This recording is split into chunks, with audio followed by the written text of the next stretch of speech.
Whether we live inland or by the coast, the ocean really shapes our life. But more importantly, our life shapes the ocean as well. Climate change definitely in the near and far future is the major threat to ocean ecosystem. So humans have always hunted large animals, and we have gradually expanded our footprint to directly exploit about 15,000 of the 45,000 vertebrate species we have. So my name is Boris Worm. I'm a professor in marine conservation at Dalhousie University in Halifax, Nova Scotia, and I'm also the scientific lead for Ocean School and an ocean ambassador at the Ocean Frontier Institute in Halifax. So in my work I really want people to appreciate how every second of their life they're connected to the ocean. Simply by breathing, half of the oxygen produced on this planet every year is produced in the ocean. But also a lot of the food we eat comes from the ocean. If you eat a yogurt, for example, it often has alginates in it or other substances derived from the ocean to make it more solid. But also seafood sustains about half of the world population with essential nutrients. But also our weather. All of the water that falls from the sky evaporated over the ocean at some point. And the ocean keeps our climate pleasant and stable by taking up about 90% of the heat generated by greenhouse gases. So whether we live inland or by the coast, the ocean really shapes our life. But more importantly, our life shapes the ocean as well by what we consume, the garbage we generate, some of the plastic that gets into the ocean, millions of tons per year, and very much by climate change, which affects the ocean more every year. And we're very concerned about that. Well, historically and to this day, probably overfishing is the major threat to the species living in the ocean. We have a lot of species that are endangered, many shark species, for example, some turtles, many seabirds, and also many other fish species and some invertebrates that are threatened by indiscriminate fishing or poorly regulated fishing. That is a very fixable problem, and the good news is that it is being addressed in many places, but we need to do better to make sure that species that are at the brink of collapse or extinction, that they're coming back, as we did for whales, for example, many of which are recovering because of a global moratorium for whaling about 30 years ago.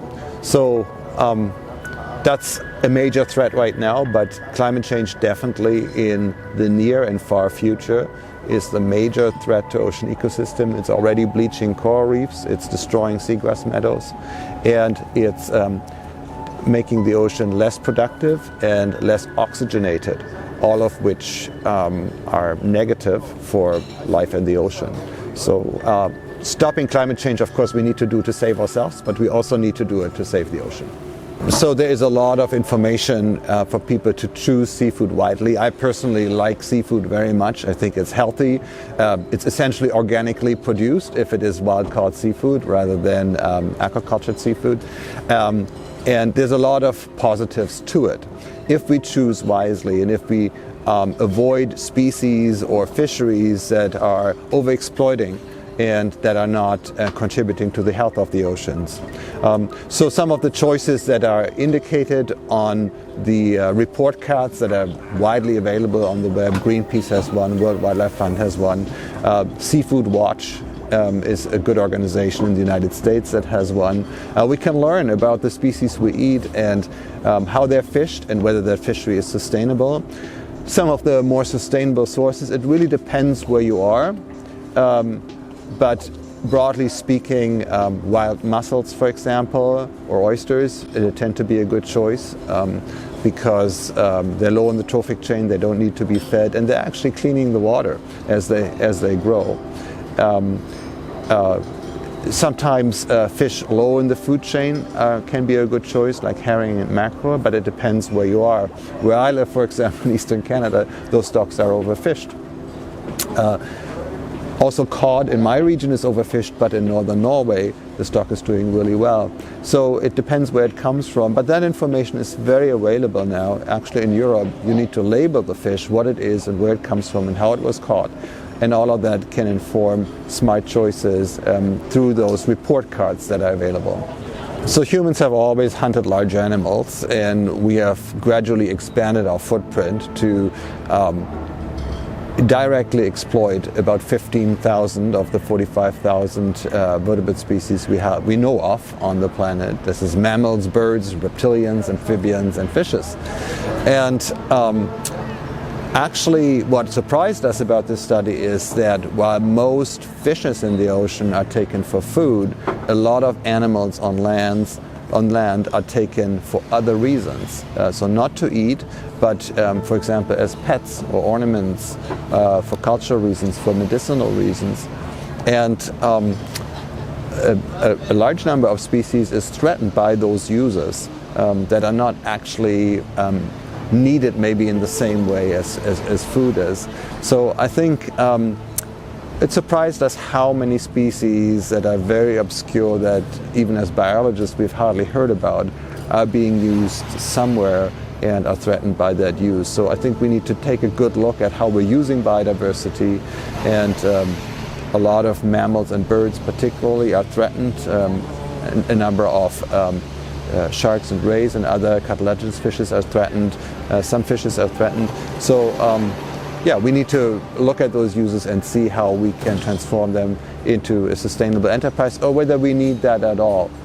There was an interesting story about owls. Owls feature prominently in the Harry Potter movies. And so when those movies came out, people started to be very interested in owls as pets, as they saw in the film. Owls don't make very good pets, but still there was a market for them. So the exploitation of wild owls in places like Indonesia, for example, increased dramatically due to that demand fueled by a movie. So sometimes it's just cultural events like this that can have an impact on biodiversity. And again, I think we need to look at that and say, is that something we need to be doing?